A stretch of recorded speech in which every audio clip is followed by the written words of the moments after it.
योगदानमा कतिको महत्त्वपूर्ण भूमिका रहनेछ यहाँको विचारमा? उसले गर्ने योगदान उसले जस्तो गरिब भएकै कारणले एउटा यहाँलाई सानो कुरा मैले फेरि दोहोऱ्याउन चाहेँ, जो गरिब छ उसैलाई चाहिँ बढी खेलकुदप्रति मोह हुनु, अलिकति त्यहाँ मोह हुनु, अनि जो गरिब छ उसलाई चाहिँ कलाकार बनेर ठुलो एउटा स्टार कलाकार बन्नु उसको इच्छाका कुराहरू हुन्छन्।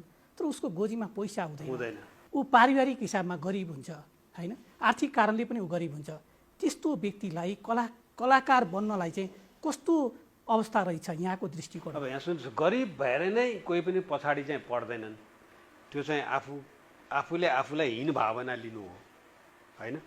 तर गाह्रो त अवश्य हुन्छ। जस्तो तपाईँको पकेटमा चाहिँ 1000 रुपियाँ छ होइन, र तपाईँ बस चढ्न ट्याक्सी चढ्न सक्नुहुन्छ, कुनै गरिबको पकेटमा चाहिँ 10 रुपियाँ पनि छैन भने ऊ चाहिँ बस चढेर त्यो स्टुडियोसम्म पनि जान सक्दैन, र त्यो खेलकुद खेलाउने ठाउँ स्टेडियमसम्म पनि जान सक्दैन, र त्यहाँबाट ऊ पछि पर्न सक्छ। तर यो भन्नुको मतलब यो होइन कि ऊ कलाकारै हुन सक्दैन, खेलाडी नै हुन सक्दैन, मन्त्री प्रधानमन्त्री नै हुन सक्दैन होइन, त्यो होइन।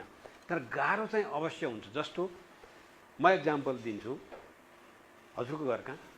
मेरो मोरङ पर्यो। मोरङ होइन, गेस गर्नुहोस्, मोरङको एउटा कुनै पिछडिएको गाउँमा एउटा एकदमै अभिनयले भरिपूर्ण एउटा मान्छे छ होइन, छ।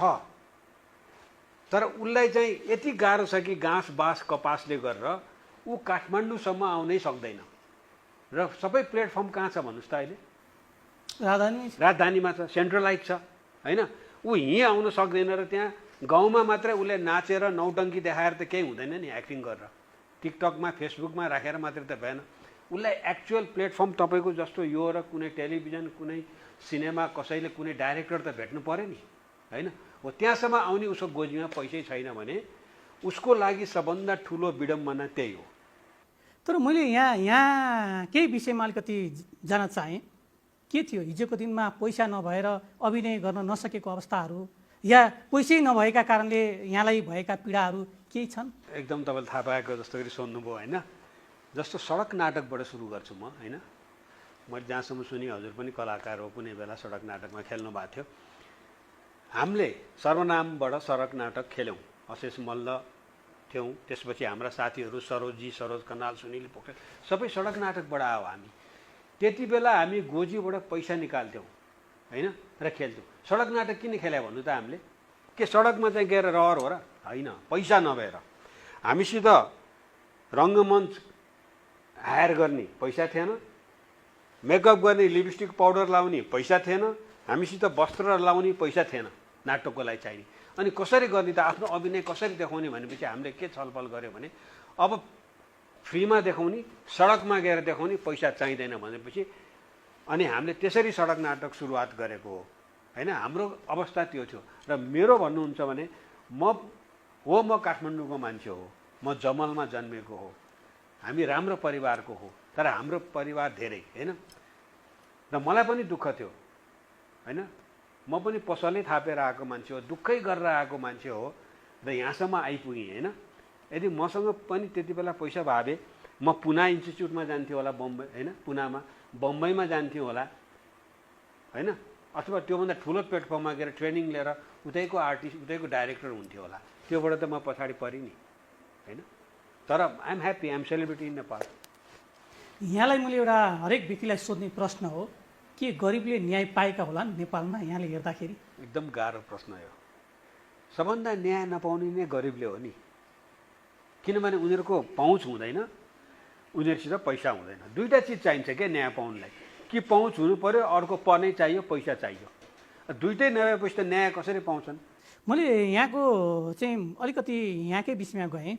यहाँ र चाहिँ एक किसिमले हाम्रो न्यू बद्धाचार्य यहाँ र यहाँको टिम एक किसिमको साथीको ग्रुपले चाहिँ हामी त बच्चा पैसै नतिरेर चाहिँ यहाँहरू भागेको, खाएर पैसै नतिरेर भागेको पनि छ नि होइन। वास्तविक त्यो दिन पैसा थिएन तपाईँसँग? तपाईँलाई कसले यस्तो कुरा सुनाउँछ? मैले के गलत बोलिरहेको छु? गलत छैन। के त्यो दिन तपाईँहरूसँग पैसा थिएन? यहाँ सुन्नुहोस्, म भन्छु, हामीले एसएलसी दियौँ, एसएलसी दिइसकेपछि अब रिजल्ट भएको छैन, अब त्यो त राजाको राग पुग्यो भन्छ नि, हामी त के नै भयौँ। को हुनुहुन्थ्यो त्यो दिन? को हुनुहुन्थ्यो? न्यू बज्राचार्य, म र मेरो साथी, एकदम मिल्ने साथी, हामी तिनजना थियौँ। रामकृष्ण बिसी बानिया होइन, काठमाडौँकै हो हामी तिनजना। हामी त्यसपछि खल्टीमा चाहिँ एकजनाले 250 रुपियाँ राखेर मनोकामना त्यति बेला चढेर जानुपर्थ्यो, त्यसपछि पोखरा भनेर गयौँ। अब कथा सुन्नुहुन्छ। गएपछि पोखरा पुग्यो, जम्मा अब त्यति बेला त सस्तो थियो 250-200। पोखरा पुगेपछि त्यहाँ हिन्दी फिल्मको एउटा सुटिङ भइरहेको थियो, जेकी श्राफहरू आइरहेको थियो, तिना मुनिम र जेकी श्राफ। हामीले भेट्यौँ, गफ गऱ्यौँ। जेकी श्राफ त एकदमले हामीलाई चाहिँ लिएर हिँड्न थाल्यो।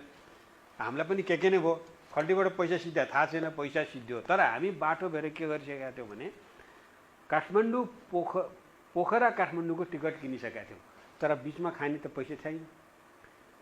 अनि म अलि चलाकै त्यो बेलै, अनि मैले न्युलाई र त्यो रामकृष्णलाई के भने अब 9 विषयमा खानी खोलामा बस रोक्छ, सबभन्दा पहिला हामी ओर्लिने, त्यहाँ झ्यापझुप खाजा खाने, हुर्र बसमा आउने, अरू खाइरहेको हुन्छन्, पैसा दिनु पर्दैन भने के।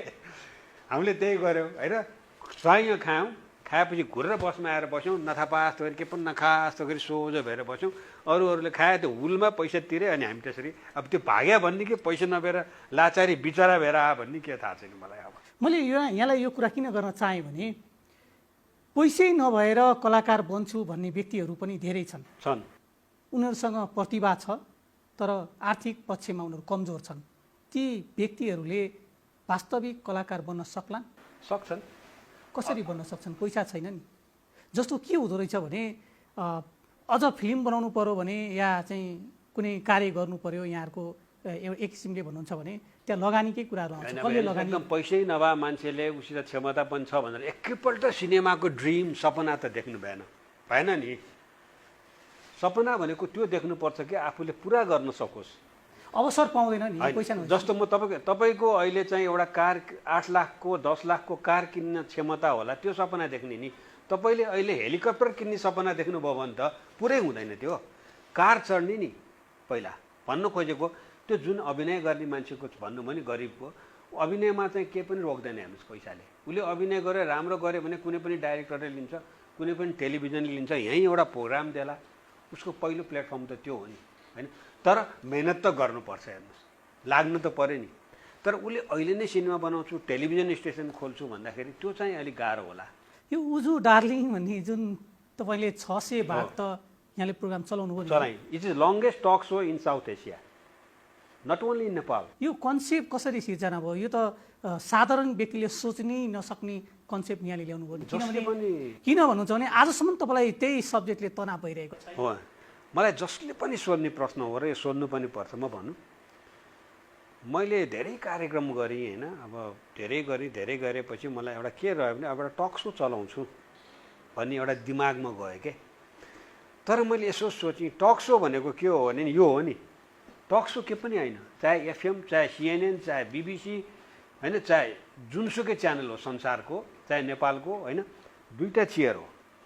दुईवटा चेयर के त, you are host, I am the guest होइन। दुईवटाले बोल्ने त हो नि टक सो भने होइन र। केही छ त एफएममा गर्नु, जहाँ गर्नुहोस्।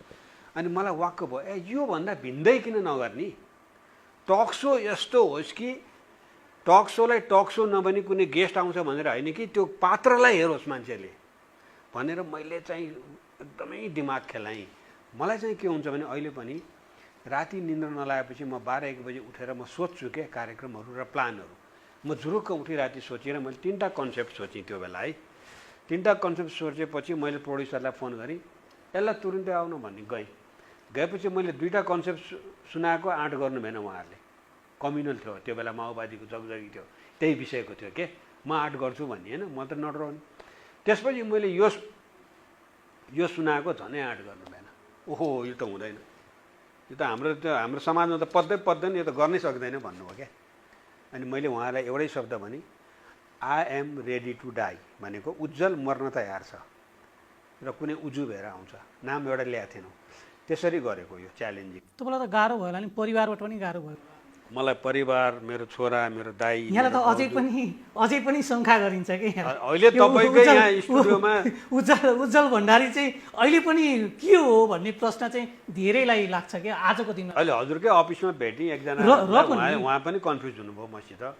तपाईँ त है, तपाईँ त है रे, के त तपाईँ के त भाले पोथी के त भन्नु खोजे क्या उहाँले। यहाँले जुन प्रोग्राम चलाउनु भयो नि अँ, यो प्रोग्रामले चाहिँ एक किसिमले केही व्यक्तिहरूलाई न्याय पाएको पनि मैले महसुस गरेको छु। म तपाईँलाई एउटा घटना सुनाउँछु। ल एकजना बहिनीले हामीलाई बोलाउनु भयो र हामी गयौँ र त्यो बहिनी सँगसँगै हामी उहाँको रुममा पुग्यौँ। त्यहाँ रुममा पुगेपछि बहिनीहरू धेरैजना हुनुहुन्थ्यो अनि दुईजना भाइले किचनमा खाना पकाइरहनु भएको थियो। अनि मलाई मनमा क्वेसन लाग्यो, यो त एक किसिमको क्वेसन उब्जियो, यो केटा मान्छेले चाहिँ किन पकाइरहेको छ र केटीहरू चाहिँ किन मसँग गफ गरिरहेका छन् भन्ने।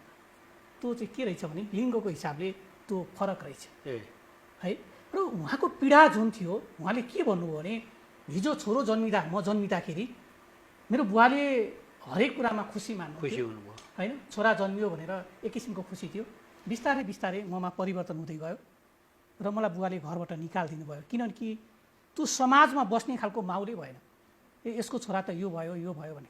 यहाँले यो प्रोग्राम चलाइरहँदाखेरि एक किसिमले न्याय दिएको महसुस मलाई त्यतिखेर फिल हुन्छ जुन बेलामा यहाँले उजु डार्लिङ भन्ने प्रोग्राम चलाएर उहाँहरूलाई न्याय गरेको हो कि जस्तो फिल मलाई हुन्छ। म भनौँ हजुरलाई, भन्नुहोस्। मलाई यो कार्यक्रम गरेको एउटै कुरा सेटिस्फाई हुने एउटा झट्काले भयो क्या मेरो जीवनमा। मैले 600 एपिसोड गरेँ होइन, धेरै रिस्क थियो नि होइन यो प्रोग्राम चलाउन। धेरै रिस्क। म रिस्कको कुरा गर्छु, मैले हरेक इन्टरभ्यूमा भन्छु र म भन्नु पनि पर्छ र म भन्छु यो कुरा, किनभने आज भनेको कुरा इतिहास हुन्छ क्या भोलि मैले हेर्दाखेरि होइन। र यो आर्काइभमा बस्छ, लाइब्रेरीमा बस्छ होइन, हो कि होइन भन्नु न। कुनैले रिसर्च गर्दाखेरि पनि यो तपाईँको यो भिडियो हेरेर काम आओस् न तपाईँको र म दरबार मार्ग किङसवेमा हिँडिरहेको थिएँ होइन, मास्क लाएर। त्यो बेला कोभिडले होइन, हामी मास्क लाउँछौँ नि कलाकारहरू होइन। हिँडिरहँदाखेरि मेरो हात च्याप्पो समाउनु भयो पछाडिबाट दुईजना महिला अथवा कोही भनौँ न, च्याप्पो समातेपछि उजु चाहिँ होइन भन्नुभयो क्या। यसरी उजु चाहिँ होइन, म त चिन्छु नि तपाईँहरूलाई भन्नुभयो। कसरी चिन्नु मास्क? तपाईँ मास्क लगाए पनि नलाए पनि यतिले चिनिहाल्छु नि म गर्नुभयो होइन। अनि उहाँहरूले भनेको के भने पहिला पहिला छ नि, हामी गाउँ जाँदाखेरि नि के हिजडा आयो रे, छक्का आयो रे, चाहिने नचाहिने कुरा भन्थ्यो के।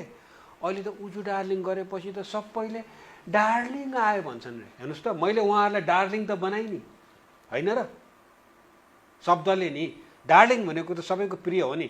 You can call your daughter to darling, your wife, your mother, your father, me, him whatever, जसलाई पनि डार्लिङ भन्न सकिन्छ नि। राम्रो शब्द हो नि, प्रिय शब्द हो नि। आजकल त हामीले डार्लिङ आयो भन्छन् थियो क्या उजु डार्लिङ। अनि मैले ओहो मेरो काम चाहिँ मैले चाहिँ केही गरेछु, मलाई के पनि चाहिँदैन, मेरो पुरस्कारै यही हो, मलाई तकमा चाहिँदैन भनेर त्यति बेला मैले सोचेको हो क्या।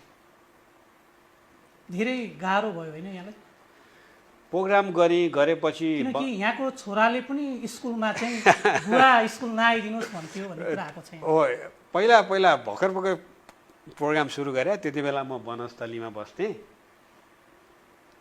अनि बस छुट्ने के हुने, कहिले बाइकमा कहिले गाडीमा, प्राय गाडीमा लग्दाखेरि बालोटार पर्थ्यो। स्कुलभित्र त्यत्रो कम्पाउन्ड थियो, उसले जहिले पनि मलाई बाहिरै ओह्राल्थ्यो क्या, ओर्लिन्थ्यो। पापा म यहीँ ओर्लिन्छु, म ती बाटोबाट घुमाउनु पर्ने भित्र आउनै दिन्थ्यो उसले। एक दिन होइन, 2 दिन होइन, जहिले पनि त्यस्तो भएपछि त भएन भनेर म स्कुल छिरेँ। स्कुलको प्रिन्सिपल मैले चिनेको, उसको नाम विजय। विजय के हो यार यो छोरो त बाहिरै छोरोको चाहिँ। अनि उसले मलाई अङ्कल किन नआइछ? कहाँ अङ्कल? हजुरलाई त्यहाँ उजु डार्लिङ भन्छ नि, उजु डार्लिङको छोरा भनेर चिन्छ भनेर भनेको रे भन्थ्यो क्या। बच्चालाई ग्लानी हेर्नुहोस् है, त्यो भयो नि। पछि त उसले पच्यो, अब सेलिब्रिटीको छोरा भयो, यो भयो, थाहा पायो नि त प्रोग्राम पपुलर। के रहेछ जीवन, के रहेछ मेरो कि समग्रमा? तपाईँको समग्रमा पनि जान सक्नुहुन्छ तपाईँले, तर यहाँले के सोच्नुहुन्छ जीवन के रहेछ? मेरो जीवन चाहिँ खुसी हो। मलाई सोध्नुहुन्छ नि, मेरो जीवन चाहिँ सन्तुष्टि हो, मेरो जीवन चाहिँ खुसी हो। मलाई चाहिँ हाँसो किन्न मन लाग्छ। मलाई कुन बेला जीवन खुसी हुन्छ भने नि, मैले फुटपाथमा अथवा कहीँ पनि हिँड्दाखेरि मैले मेरो गोजीबाट 10 रुपियाँ होस् र मेरो क्षमता अनुसारको 1000 रुपियाँ होस् होइन, चाहे वेटरलाई होस्, चाहे रिक्सावालालाई होस्, चाहे ट्याक्सी ड्राइभरलाई होस्, चाहे कसैलाई पनि मैले 10 रुपियाँ टिप्स अथवा केही पनि र केही दिँदाखेरि, एउटा मकैको घोगा किनेर दिँदाखेरि ऊ हाँस्छ नि। त्यो बाटोमा हिँड्ने, त्यो गाउँमा हिँड्ने बच्चाहरू हाँस्छन् नि, त्यो हाँसो मैले किन्छु। बुझ्नुभयो तपाईँले मेरो कुरा? अहिले गहिरो भइका हो। त्यो हाँसो मैले किन्छु नि। तपाईँको हाँसो किन्नु नै मेरो लागि धन हो र त्यो नै मेरो जीवन हो। किन मेरो जीवन हो? मैले तपाईँको हाँसो किनेँ, मलाई तपाईँको भाइ आयो कि पोजिटिभ भाइ आएर म खुसी भएँ नि। जब तपाईँ जीवनमा खुसी हुनुहुन्छ नि, मेरो लागि त्यो नै जीवन हो, खुसी। सेक्स के रहेछ? सेक्स मान्छे, अब तपाईँले राम्रो प्रश्न सोध्नुभयो। मान्छेले सेक्स भनेर गर्छन् नि, होइन? त्यो गर्नै पर्दैन। Sex is part of life र आर्ट अफ लाइफ, बुझ्नुभयो नि? हाम्रो जीवनको आर्ट हो। एउटा क्यानभासमा तपाईँ कोर्नुहुन्छ नि, तपाईँ एउटा पुरुष हो अथवा महिला हो, परिपक्व महिला हो भने त तपाईँमा त्यो अनुभवै छैन भने त त्यो क्यानभास त्यो कम्प्लिटै भएन क्या, त्यो पार्ट अफ लाइफै भएन र आर्ट त हुँदै भएन, आर्ट अफ लाइफै भएन। आर्ट अफ लाइफको लागि त्यसमा सन्तुष्टि हुनु जरुरी छ। सङ्घर्ष चाहिँ मैले सोध्न चाहेँ। सङ्घर्ष त हेर्नुहोस्, अब कस्तोलाई सङ्घर्ष भन्ने, म चाहिँ जहिले पनि कसरी सङ्घर्षलाई हेर्छु भने नि, म आफूभन्दा माथिको मान्छेको सङ्घर्ष कहिले पनि हेर्दिनँ। उसको सङ्घर्ष एउटा लेभलको हुन्छ क्या। मैले अघि भने नि, उसले हेलिकप्टर किन्न नसकेको, कार किन्न नसकेको सङ्घर्ष हुन्छ, त्यो मेरो लागि सङ्घर्ष होइन। म त आफू मभन्दा तलको साथी भाइ अथवा कोही छन् उनीहरूलाई हेर्छु, ए सङ्घर्ष त त्यो पो हो, मलाई त राम्रो छ नि, होइन?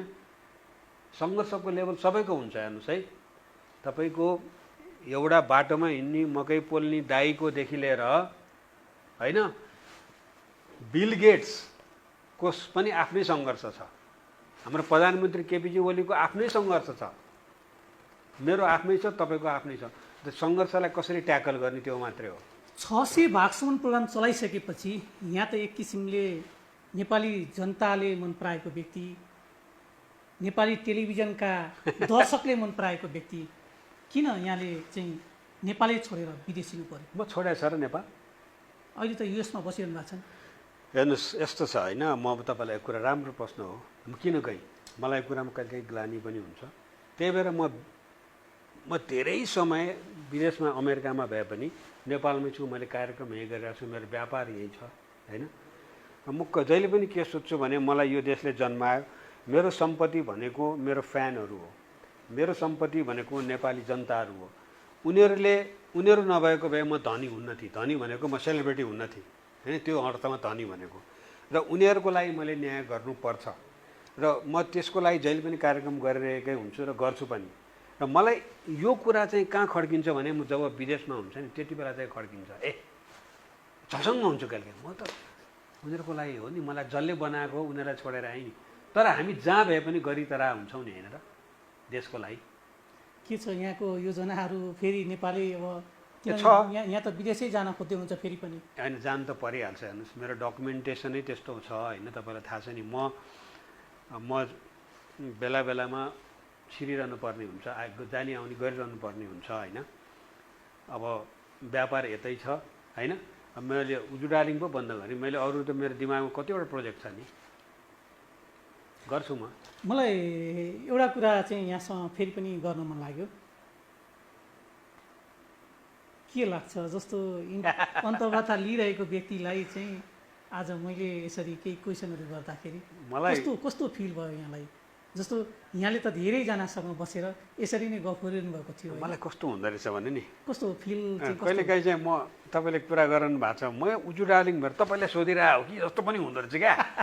हो भने अघि मैले एक्टिङ गरेँ नि भने नि, त्यो एउटा ह्याङओभर भन्छ नि, जस्तो म त पिउँदिनँ, होइन?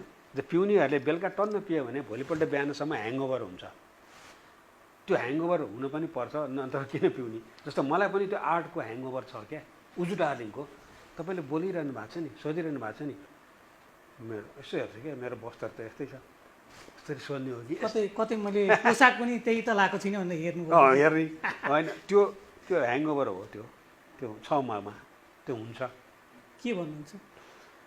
गरिबका लागि न्याय कार्यक्रममा यहाँलाई मैले बोलाएर वास्तविक गरिबहरूले न्याय नपाएको अवस्थामा चाहिँ आज मैले यो कार्यक्रममा विषयवस्तुभन्दा फरक व्यक्तिलाई ल्याएर यो विषयमा गफ गरिरहँदाखेरि कस्तो फिल हुन्छ? मलाई एकदमै यो प्रोग्राम तपाईँले भिन्न प्रोग्राममा ल्याउनु भयो क्या, जुन यो म आउने प्रोग्रामै होइन। म भनेको म जस्तो मान्छे आउने प्रोग्रामै होइन, तपाईँको प्रोग्रामको छुट्टै एउटा छ, आफ्नै माइलेज छ, होइन? मैले यहाँलाई ल्याएको कारण चाहिँ मैले अघि भने नि, मैले बुझेँ। एउटा बच्चा जो हिजो छोरा भएर जन्मेको थियो, उनी छोरी भए बढ्दै जाँदाखेरि त्यो अवस्थामा यहाँको जुन प्रोग्राम थियो नि, त्यो प्रोग्रामले चाहिँ धेरै ठुलो शिक्षा दिएको अवस्था छ। मलाई खुसी लाग्यो मलाई। त्यो कन्सेप्ट लिएर आएर तपाईँ जस्तो व्यक्तिले अरूले पनि त त्यो प्रोग्राम ल्याउन सक्थे नि होइन? होला ल्याउला नि यस्तै होइन? खालको त्यो विषयवस्तुमै टच भएका व्यक्तिले पनि त ल्याउन सक्थे। हो, म भनौँ यो कुरा भएको थियो। जस्तो मैले जुन कार्यक्रम गरेँ नि उजु डार्लिङ, ट्रान्सजेन्डर भएर गरेँ होइन, तेस्रो लिङ्गी भएर गरेँ।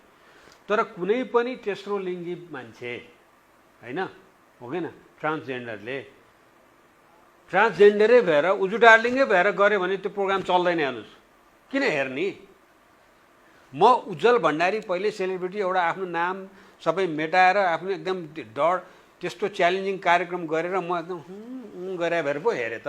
जो गर्छ उसले नै चलायो भने त किन हेर्ने होइन? ल होइन, मलाई त्यस्तो लाग्छ। जाँदा जाँदै केही भन्नुहुन्छ? मलाई एक्चुअली जाँदा जाँदै यहाँको त उजु डार्लिङको के सानो सानो सर्ट हेरौँ न। आउनु न अलि नजिक आउनु न। लाग्दा लाज त अब लाग्ने भइहाल्यो नि। के हो अझै पनि शङ्काको तपाईँलाई अझै के हो भने चाहिँ अब मैले शङ्काको विषय छ। हेर्नुहोस्, नागरिकतामा त पुरुषै लेखाएको छ, देखाइ। सबभन्दा पहिला म तपाईँलाई के भन्छु भने जस्तो तपाईँले यो प्रोग्राम गरिरहनु भएको छ नि होइन, कस्तो सजिलो छ नि। आयो थचक्क बस्यो यसरी गऱ्यो सोध्यो।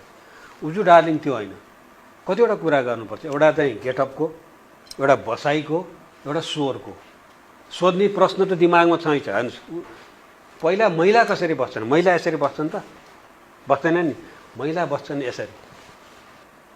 यो अवस्थामा त अलिकति त्यति ऊ पनि नभएको जस्तो देखियो, किनभने पोसाक त पेन्ट र सर्ट। पोसाक त ल्याउनु न त, तपाईँ लगाइदिन्छु म। तपाईँहरू ल्याउनै हुन्न। अनि मैले भन्नु खोजेँ त्यो कति गाह्रो छ भने एउटा यहाँ सुन्नु न, स्वर होइन, दिमागमा प्रश्नहरू के सोध्ने के नसोध्ने। अर्को बसाइ, इन्टायर 40 मिनटको प्रोग्राममा यस्तो हुन्छ बसाइ। उठे पनि फेरि ठ्याक्क आफ्नो पोजिसनमा बसिहाल्नु पऱ्यो होइन, सजिलो चाहिँ छैन। अब यो समय सकिसकेको छ, जाँदा जाँदै केही भन्नुहुन्छ? म एउटै भन्छु। पहिला त यो टिभीलाई नमस्ते गरिदिएर गिरिजी तपाईँले जुन कार्यक्रम चलाउनु भएको छ यो कार्यक्रम होइन के, तपाईँले कसैलाई न्याय दिलाइरहनु भएको छ क्या। कसलाई? जो नसक्ने अहिले भन्नुमा नि गरिबहरूको लागि जुन तपाईँको टिम छन् होइन, जुन उनीहरूले चाहिँ एडभोकेट गर्छन्। सबभन्दा मान्छेहरू वञ्चितै, जोसित पैसा र पहुँच छैन, अघि मैले भने उनीहरू न्यायबाट एकदमै वञ्चित हुन्छन्।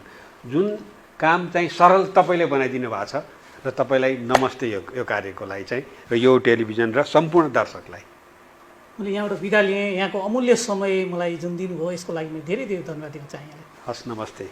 आदरणीय दर्शकबिन, गरिबका लागि न्याय कार्यक्रम यहाँलाई कस्तो लाग्छ? प्रतिक्रिया दिनुहोला। यहाँले दिएको प्रतिक्रिया हाम्रा लागि प्रसाद रहनेछन्। र दर्शकबिन, न्याय सम्बन्धी कुनै पनि समस्या जिज्ञासा छ भने यहाँहरूले हामीलाई सम्पर्क गर्न सक्नुहुनेछ। यहाँको समस्याको समाधान गर्ने हामी प्रयत्न गर्नेछौँ। यो भन्दै हाम्रो सम्पूर्ण टिमलाई बिदा दिनुहोस् र मलाई पनि बिदा दिनुहोस्। नमस्कार।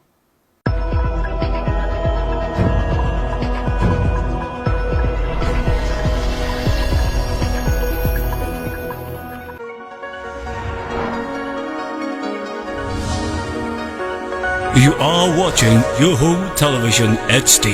Stay connected.